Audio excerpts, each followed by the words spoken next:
Hello, everybody. Welcome to another live stream for the History Valley podcast. Today, Dr. Markus Vinzent returns to the channel. How are you doing, Doctor? Yeah, thanks very much. Yeah, I'm all right. Yeah, thank you. Awesome. Well, let's get right into business. Today's topic is the origin of Marcion's theology. So, where do you think Marcion got his ideas from? What do you think inspired him to do what he did, to write what he wrote? Like his antithesis, his thoughts on the Jewish God, why Jesus had nothing to do with Judaism as far as he's concerned, that the Jewish God is not his father. What do you think made him say these things? I think first of all, the only person that we know of in the first 300 years of our time to be concerned so much and to know so much about Jewish tradition, Jewish writings, scriptures, with no other parallel to somebody knowing all of that without being a member of the Jewish community. So that's why a few years ago I wrote an article in a new journal which is being published by Simone and which is called Ancient Judaism. And in that first issue, I published the article about Marcion the Jew. And this was not just pure fiction, but it derives, first of all, from this experience that he was so learned about Jewish matters.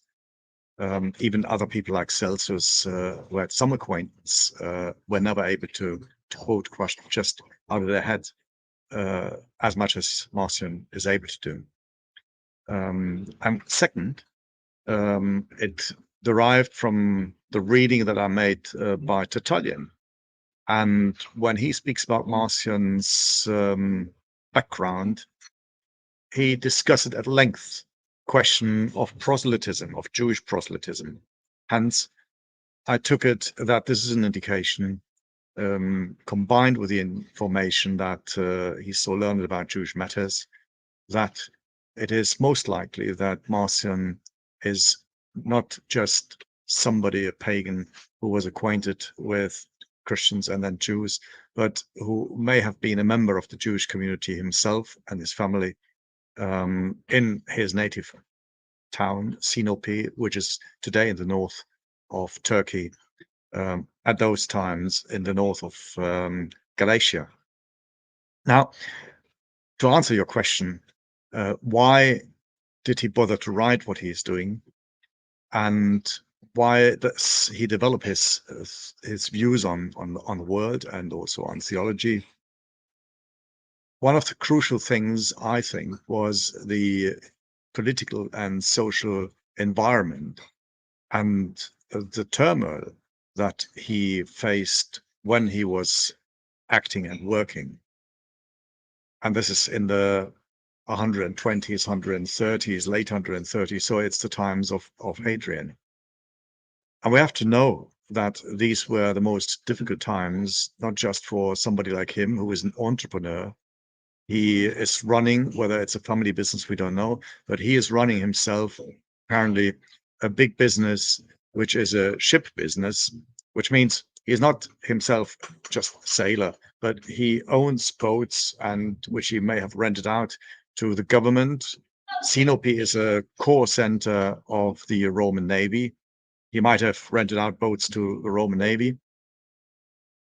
And we know him that towards the end of the Second Jewish War, the Bar Kokhba revolt, he seems to have moved, apparently permanently, or at least half the year, to Rome to create at Rome and in Rome a didaskaleon, which means a teaching and a classroom. So why does he bother to write what he does? It seems that he already started writing up material that he gathered about this Jesus tradition, which is a form of Jewish tradition, of course, at the time still. He started writing up these materials, presumably in Sinope. And for that, one has to know that Sinope at the time had an important Jewish Greek-speaking community. We have Aquila, one of the revisers of the Jewish Bible, the Greek Jewish Bible, the Septuagint, who is working in Sinope, right as a contemporary of Marcion.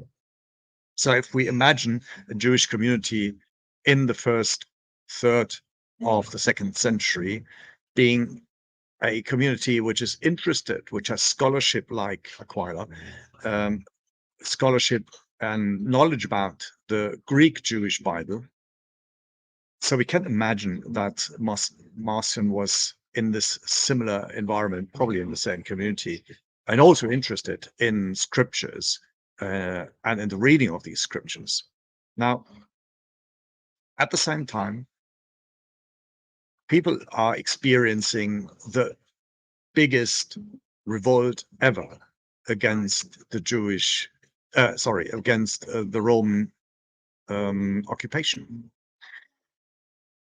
The war lasted for about 3 years, and the result of that war was most terrible for both sides.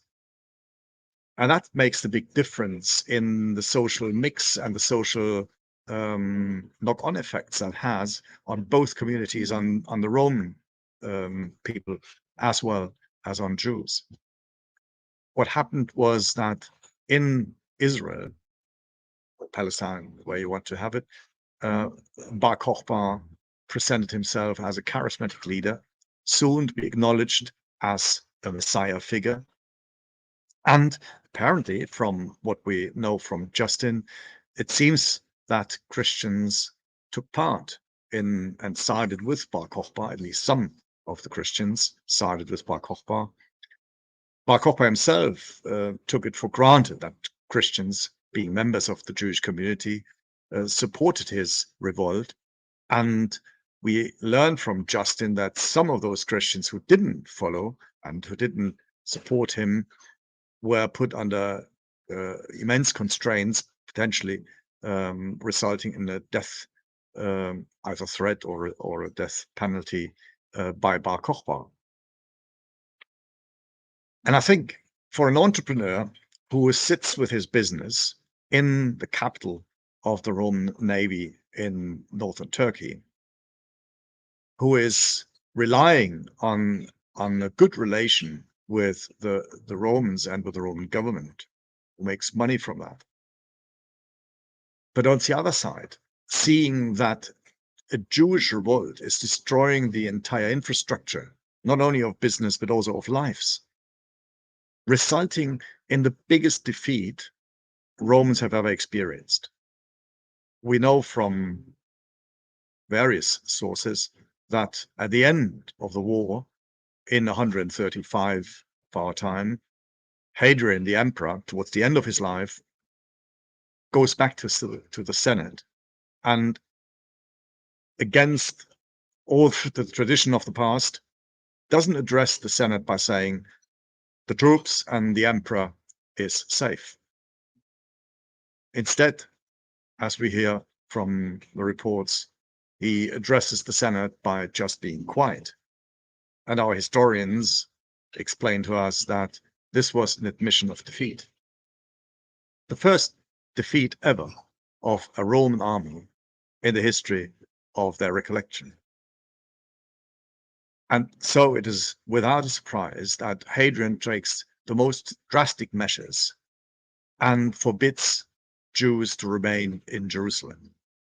Not only that, he started and had started already building up a Greek-Roman city in Jerusalem, Aelia Capitolina, which served as a station for his soldiers. But now he also places a Zeus statue there on the temple, former temple place, and shows that instead of the Jews having a place of reference, a place of refuge, a place of pilgrimage, it is now a place of Roman devotion. This by itself must have resonated with people like Marcion. And I think Marcion, reflected as he seems to have been, must have sought the causes and reasons. Why did Jews start this type of revolt? Why were Christians, as members of the Jewish community, supporting this type of a revolt, which then ended up in the defeat for both sides, an enormous bloodshed on the sides of the Jews, an expulsion of the Jews from Jerusalem, the loss of their religious center, of the center of offerings, a destruction of the high priesthood, of everything that Jews were about. And on the other side, a defeat of the Romans, a destruction of several armies. And if the helping armies from the Spaniards or the troops stationed in Spain had not come to rescue the Romans in Palestine, they would have lost the war entirely. So with this type of an experience, Marcion must have reflected and sat down and seen that it was not just a misreading of the Jewish scriptures by Simon bar Kochba, but that it was part of the scriptures themselves, and within the scriptures, part of an understanding of who God is and who and what kind of religion it's resulted from this type of belief. That he started to query and to reject this God that has been manifested in the Jewish writings. So if you like, he was a Jew who had to think out a new form of Judaism. And he does that on the basis of the Jewish scriptures. But he discovers that this type of a Messiah that is being misunderstood as the Messiah of the Jews, particularly as it is announced by the prophets, always combined, or most of the time combined, with a Messiah who fights for the people and who erases the enemies, which goes back to Moses, to the experience of leaving Egypt by force and by killing thousands of soldiers.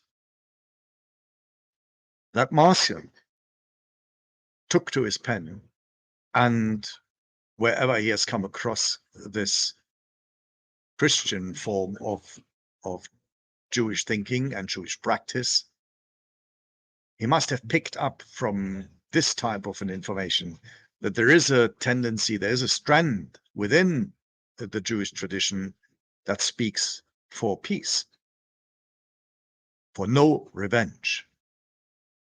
And he must have discovered for himself that this type of teaching about this Jesus, apparently, was a new form of a Torah. It was a new edict. That's what Tertullian gives us twice. And that this type of a new Torah, which centered on the mount, on the Sermon of the Mountain or the Sermon of the Plain, where those are beatified who are for peace, and that those are granted the kingdom of heaven who are poor, who are persecuted, but who do not persecute back. We're not striking back as Bar Kochba and the Jews did against the Romans. So I think this was the environment, but also the driver to set up a form of Jewish belief which transgresses and transcends a form of a deity which asks the members of its religion to fight, to revenge, and to go against those people with whom you have to live. So I think these were the main drivers, if I'm reading the sources correctly. In the article you sent me recently, I noticed that you often compared the Didache to the Gospel of the Lord. Um, And you noticed something here. What's the word you used? Interrelation. How do you look at the Didache in comparison to Marcion, and when do you think the Didache was written? This is a quite a difficult question because the text of the Didache that we have, it derives from a codex which is only preserved from the medieval period. So-called Codex Hierosolymitanus. That's the oldest Greek version that we have of the Didache. And we need to know that this codex also contains other early Christian writings, for example, the letters of Ignatius.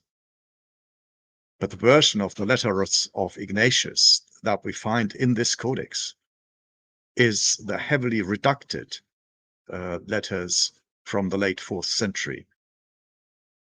And this reduction, which is unanimously among scholars regarded as a falsified reduction, has one specific element that is also acknowledged by all scholars, namely that these Ignatian letters, which originally were hardly containing any reference to Paul or to the New Testament Gospels, now in the 4th century have become heavily gospelized, so that almost in all letters you will now find references to the Gospels, as you will find references to Paul and also to the Jewish writings. In addition, 6 new letters had been forged and added to the collection that we have from the 7 letters, so that now Ignatian letters contain 13 letters, of which almost half the letters have been written apparently in the 4th century, particularly for this edition. And if we now think that we have this other text, the Didache, in the same manuscript, we have to be extremely careful, because we need to ask ourselves, has this text, the Didache, undergone a similar rewriting, an expansion in the form of gospelizing, for example? Unfortunately, we can't have much of a test case. What we've got is that we have also a different tradition of the Didache in other languages, ancient languages. So we have a Coptic version of the Didache. We have an Ethiopic version of the Didache. We have Arabic texts of the Didache. And if we compare these Coptic texts, which are also not young, I mean, they're also derived from the 4th, 5th centuries, still we can see that one of them, or 2 of the major elements where the Didache makes direct reference to the Gospels that we know, particularly the Gospel of Matthew, these elements are missing in the Coptic version of the Didache. Unfortunately, most of the texts that are available on the web or in print do give us the version of the Codex Hierosolymitanus, so potentially of the gospelized texts of the Didache. Only Klaus Wengst, a German scholar, has published a critical edition where already in the introduction he explains that he follows rather the Coptic tradition and the Ethiopic tradition than the Greek tradition, which also he sees as a gospelized version.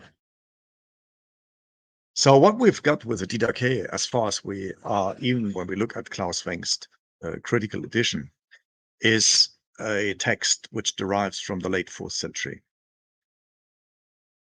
And I think it is obscure and a big riddle to me that most New Testament scholars make use of the Didache as if we had a text from the 2nd century.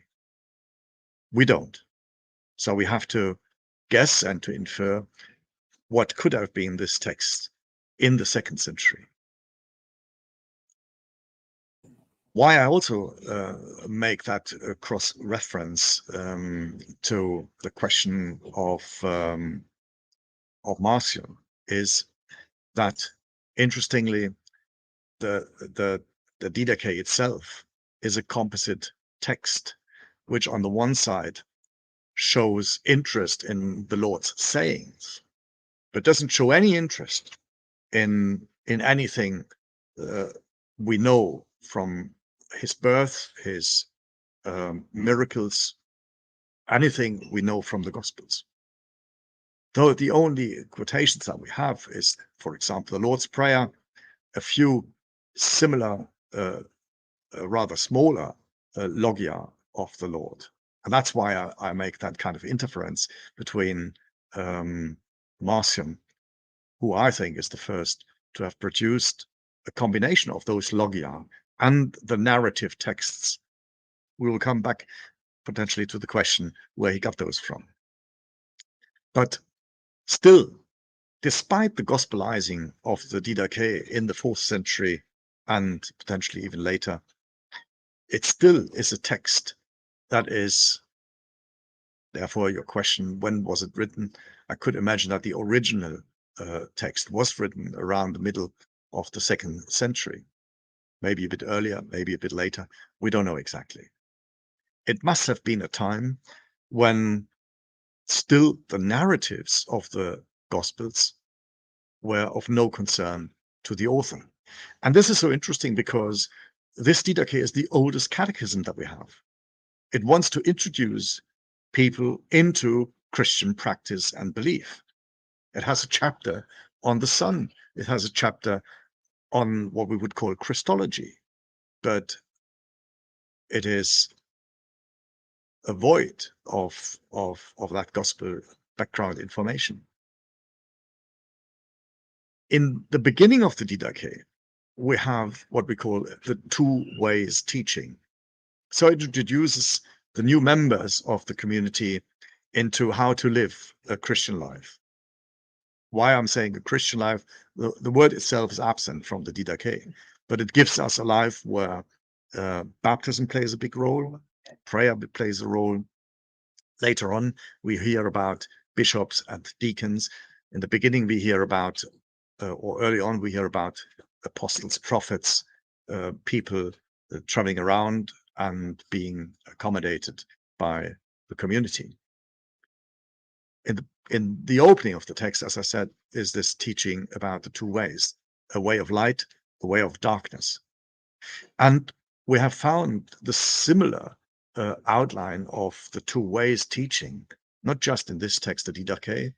It is also in another 2nd century text available in the so-called Epistle of Barnabas. Here it doesn't open this letter, but it closes the letter. So it's an eschatological outlook for the future. And quite interestingly, we found a comparable 2 ways teaching text, which is closely related to these other instances, Didache and the Epistle of Barnabas, in a Jewish text collection, namely amongst the writings of Qumran. It shows that Christians who write in the 2nd century are still intrinsically linked to the Jewish community. And where these people write about their beliefs, even about their practices, these texts seem to be unaffected, or at least unaffected by the narratives of the canonical Gospels. So what we have is an acquaintance with some of the sayings of the Lord, and still we have to be careful not to equate what we read there to be immediately the wording that we have from the 2nd century, but it could have been implemented and broadened slightly even at later stages. So would you say that that the copy of the Didache that was found in the manuscript stitched together with a 4th century AD version of Ignatius' epistles were probably created by the same redactor that fabricated this additional layer of Ignatius' letters to make reference to the canonical Gospels, canonical Paul, etc.? Could have been, yeah. It could have been. However, maybe we could imagine different redactors, because the redactor of the Ignatian letters is more interested, for example, not just in the sayings of Jesus, but also in the stories. Whereas the redactor of the Didache seems to be more interested still in the sayings than in the narratives. But may that be as it is. Even if we have different redactors, there were people apparently, whenever that happened, could be in the late 4th century, in the 5th century or later, who brought together Christian texts as they existed in the 5th century, 4th century, which were apparently redacted. And it's just such a normal process that we encounter, that texts that have been written are adapted to new circumstances. And that's why as the Ignatian letters are being broadened by 6 new letters. So we can easily imagine that also a text like the Didache has been broadened and adapted to a late 4th century, maybe 5th century audience.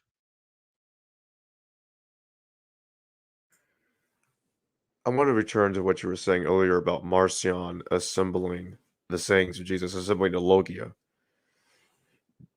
Do you think that Marcion is basically what is basically Q, the Q document, or makes Q unnecessary because he is pretty much doing what Q is hypothesized to have done? That's a good observation. I just gave a talk 2 or 3 weeks ago in northern Italy, in Bertinoro, where my colleague John Kloppenburg was present. And at the end of the talk, he said to me, "Well, you've destroyed my life's work," which was a bit of a joke, of course. Nobody can destroy his work because he is one of the outstanding scholars who has brought together this idea and even the text of Q, which of course is a hypothesis which he always has admitted. And the hypothesis had been created, for those who are not acquainted with Q, the quelle or the source. This quelle or source has been brought together on the basis that 2 of the New Testament canonical Gospels, Matthew and Luke, have such a great overlap, to the extent that we have literal parallels throughout these texts. And the only way to explain these literal parallels is 3 ways. Either Matthew, we think, has copied Luke, or Luke has copied Matthew, or these 2 go back to some kind of earlier common ancestor or ancestors. And even if they have ancestors, these ancestors must go back to one source at the end, because otherwise these 2 texts could not have these literal parallel texts. That was the basis of Q, of the idea to create Q. The more religious, denominational, and social idea behind Q, of course, was to overcome a kind of fundamentalist understanding and reading of the canonical Gospels, with the idea of divine inspiration of the canonical Gospels. The canonical Gospels perform still today in a number of denominational backgrounds of Christians a foundation of belief. They are the words of God as they are written and as we have them in our texts. Now, I think the attempt to create Q was to counteract that and to show that earlier, even before the canonical Gospels, we have an earlier source which we have to look at, which gives us a different form of early Christianity and a different shape and form of Jesus and his message. Now, this Q, interestingly, is predominantly a parallelism between Matthew and Luke with regards to the sayings of Jesus.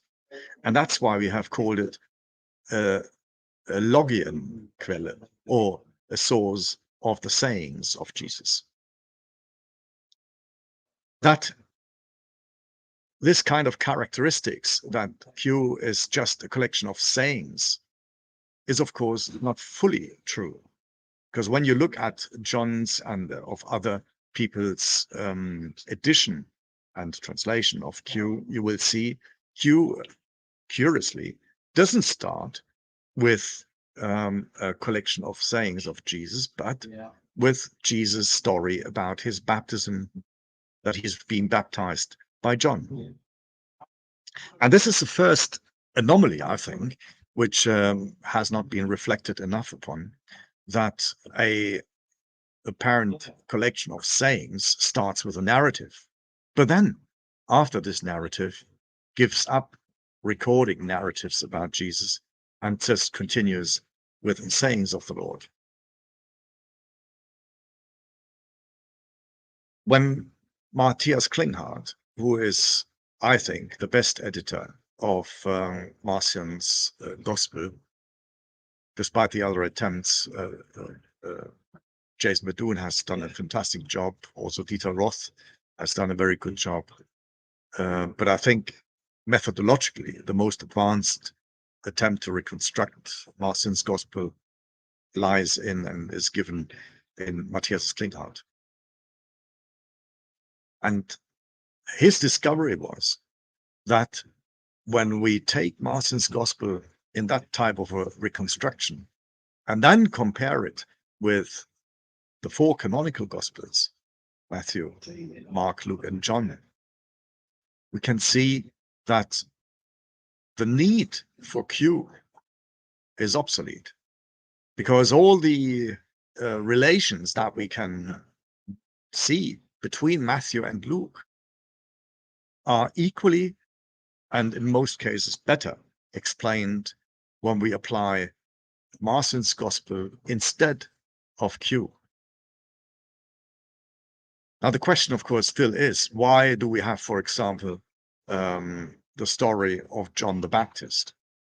And in my latest book, Christ's Torah, which is going to be published towards the end of 2023 with Routledge in an English version, I'm writing a great deal about the role that John the Baptist has in Marcion's Gospel and also in the canonical Gospels. And we can see the importance and also the role that Marcion has given to John the Baptist. For him, he was the border sign between the old Jewish tradition of the Torah and the prophets, because he saw in John the Baptist an information he may have gathered from Flavius Josephus. He sees John the Baptist as the last of the prophets of old of Israel. And then he says in his Gospel, chapter 16, verse 16, he says, by the way, a verse which then Luke has adopted and slightly changed. He says that first we have the Torah and the prophets, and they lasted until John the Baptist. After that, Christ is preaching the gospel of, or the kingdom of heaven. So that's the borderline between the Jewish heritage and the new form of Jewish practice and religion, which is the form of Christianity, which for the first time in Marcion comes as an entity with the name Christianismus in opposition to Judaismus. So if you like, yes, I think the first idea was that Marcion's Gospel is indeed a replacement of the hypothesis of Q. It has two advantages. First of all, despite all the search that we have, all the fragments, all the papyri, all manuscripts, hundreds, we have never been able to find any anything like a witness for Q. We have no reports about Q. The only parallelism that we could draw on is the Gospel of Thomas, which is a pure collection of sayings. And some colleagues have spent some time on questioning whether Thomas can support the idea of Q or cannot. Another advantage, if we make comparisons, is that looking at other Gospels, we can see that Q is not the solution to those parallels. I made a detailed comparison in my book about Marcion and the dating of the Synoptic Gospels in relating the Gospel of Peter, of which I was one of the editors and translators for the new Schneemelcher, which is being published by Jens Schröter and Christoph Markschies in the German version first, and will be published in, or is being published in English too. And in this Gospel of Peter, which is like Tatian's Gospel, a kind of a harmony, which brings together the canonical Gospels by adding own traditions. We can see, and Henderson has done a PhD on this Gospel of Peter, where he showed that, interestingly, when we compare the Gospel of Peter with the canonical Gospels, there are particular verses, about a third of the entire Gospel, where these canonical Gospels are in parallel, a literal parallel to the Gospel of Peter. So it looks like the Gospel of Peter would be a fifth synoptic gospel.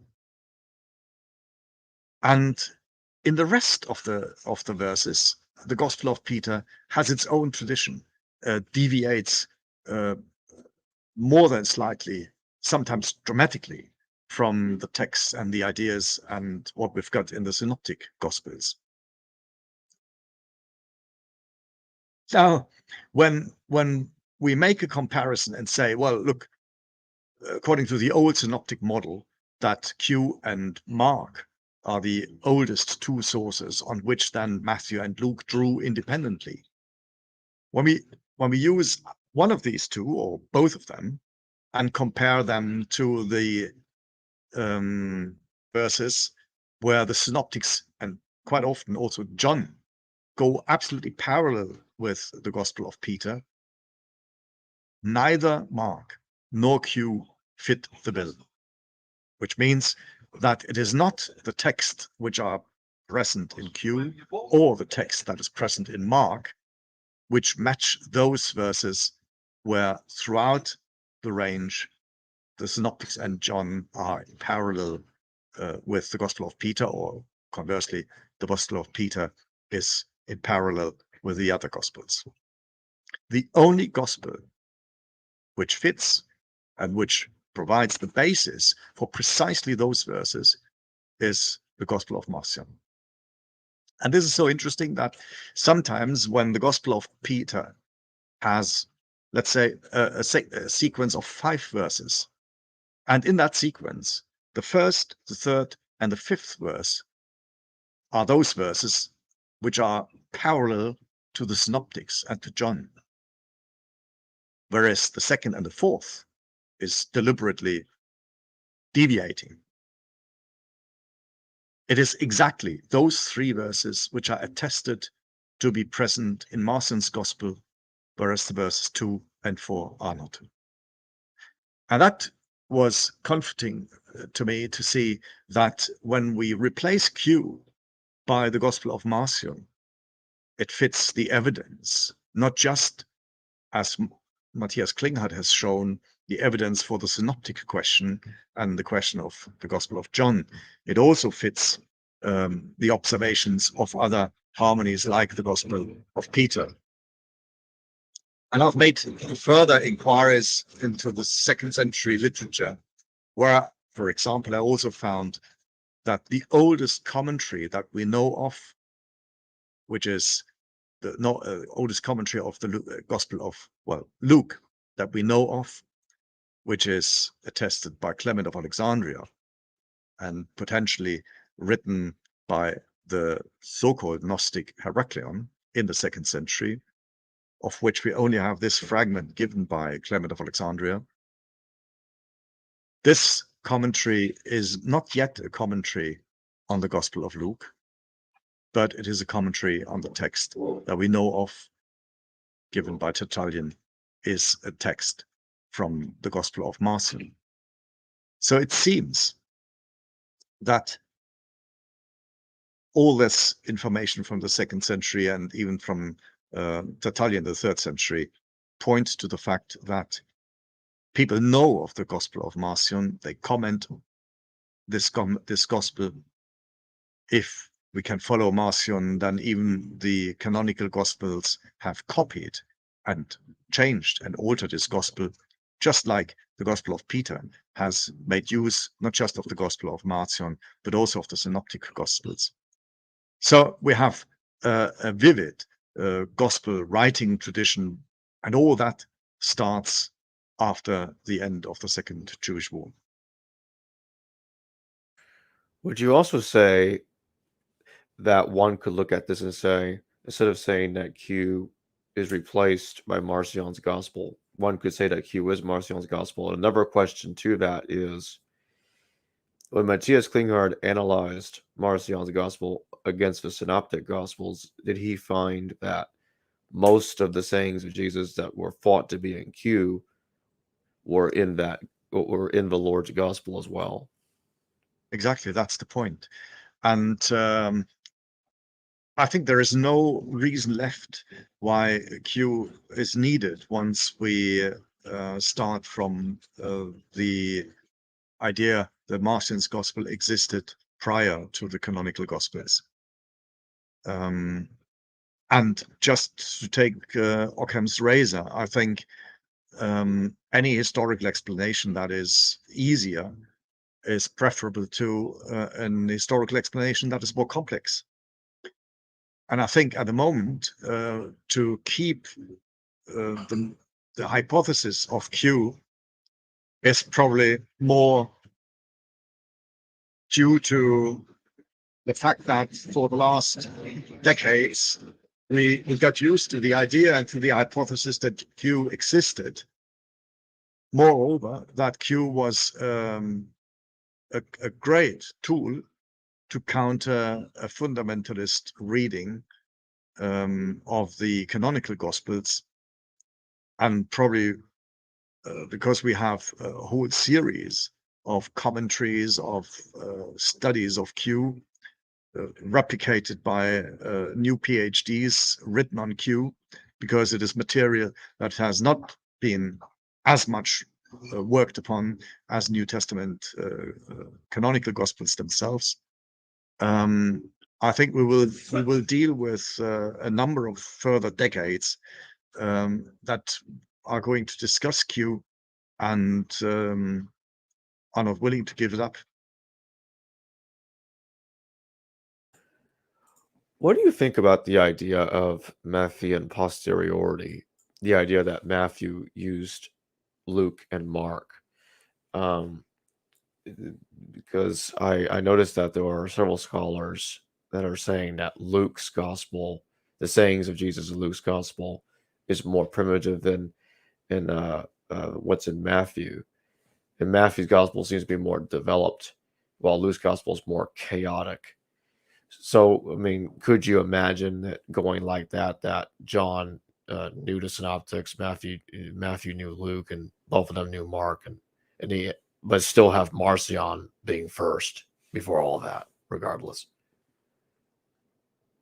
To be clearer, I think I suggested in this Marcion book, but I do so even more now. Now we have to give up this so-called genealogical model, which is a bit of a model of the 19th century, if you like, where we think, well, is the grandmother or grandfather of B, who is then the son of this couple, and that they have got another son. So C is dependent on B, B is dependent on A, and they are written in a sequence from the year, let's say, late 60 Mark, early 70 Matthew, 80s Luke, and 100 John. And it's even geographically spread around the Mediterranean, which for a historian is extremely difficult to imagine how this could have worked with manuscripts. And that's why I have advocated for a while, and do so even more today, that it seems, again, William Ockham's razor, it seems much easier to think that the texts were written in a more close relation, probably in the same city or not far away, at least, and similarly within the same time span. I think it's the only explanation why New Testament scholarship so far have not been able to settle the synoptic question in a satisfying way. You have big schools. I mean, you mentioned just a few who think of Matthew being dependent on Luke, Luke being dependent on Matthew, and so forth. Now, two big schools where we have the people who think that Q is the precursor, probably together with Mark. And this is the predominant school today. But then we had Michael Golder and his student Mark Goodacre, who advocated, like some of the 19th century, that no, we can dispense of Q, and we have to think that everything is interdependent. So Matthew and Luke are not independent, but depend on each other, whichever way. My suggestion to solve that problem, which apparently New Testament scholars cannot agree upon, the way who is dependent on who, seems to be like with manuscripts, and we talked about manuscripts earlier on today. It seems to me that all these canonical gospels were written and developed around the same time. And just as John was listening to my talk in Bertinoro in Italy, and I'm reading his texts, and I was listening to his talk in the same conference, and subsequently, like today, I'm taking in some of his ideas, he is probably taking in some of my ideas, and rewriting those ideas in one's own reflection. I think in the very same way scholarship worked in the 2nd century. I think these texts and the authors of these texts and redactors of these texts, or authors of these texts, knew each other. I mean, the world is small. I mean, people who write gospels, and particularly if they wrote these same gospels the gospels in the same city, they would have known of each other. I mean, I know of John. John lives in miles away and know what he's doing and publishing. He knows what I'm doing and publishing. And this is in a global world. Now take the antique world with so fewer colleagues and people. They knew what they were doing, and they were exchanging ideas. And the same I can say with Marcion. The text that we have reconstructed, Matthias and others, is not a text that was the source of the canonical gospels. And that's why Tertullian laughs about Marcion and says, well, you were the last to publish these texts. And he's right. Why was he the last? Because Tertullian gives us that. He adds to his gospel a preface. And in this preface, according to Tertullian, he makes reference already to those 4 later canonical gospels, which means that the Marcion's text that we have is what in codicology or in the study of manuscripts would be called a contaminated form. a cross-contaminated form even, which means Marcion, when he publishes his text, takes reference to those other gospels. So And that explained, sorry. I didn't mean to interrupt. I was just gonna say real fast. I was gonna ask you. So you think this is basically like the diagram of the scribal interference, cross contamination. They all knew each other. They were writing it simultaneously. I remember you saying that in the book. I just wanted to ask you about Mephian posteriority because you brought up the other diagrams in your book, Marcion dating and the dating of the Synoptic Gospels. I just don't remember that one specifically being brought up. Yeah, and I think that's why I mean, New Testament scholarship cannot agree, because you look at one passage and you think, oh well, here Luke is copying Matthew, but then you mention the Beatitudes, yeah, and then you see, oh no, Matthew is more refined, more subtle, it's more developed, so here he must have been dependent on Luke, and I think that's exactly how it was. They knew of each other's writing, and here it looks as if the one source is the source, or the one text is the source. Then you look at another passage and you think, oh no, it's the other way around. And this happens exactly because people are close to each other. They exchange drafts. They work on such drafts.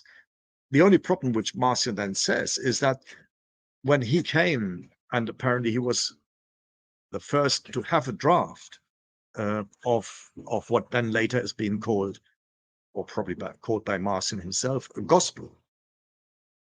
This draft, which doesn't exist and which we haven't reconstructed, and which is therefore lost at the moment at least, and very difficult potentially to reconstruct, this draft went through a number of hands, and then the draft itself was redrafted on the basis of these other gospels.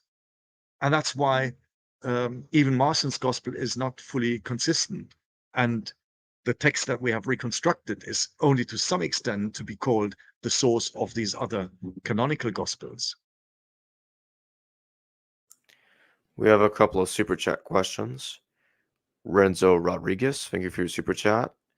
Please explain how Mark used Marcion. I can't see how.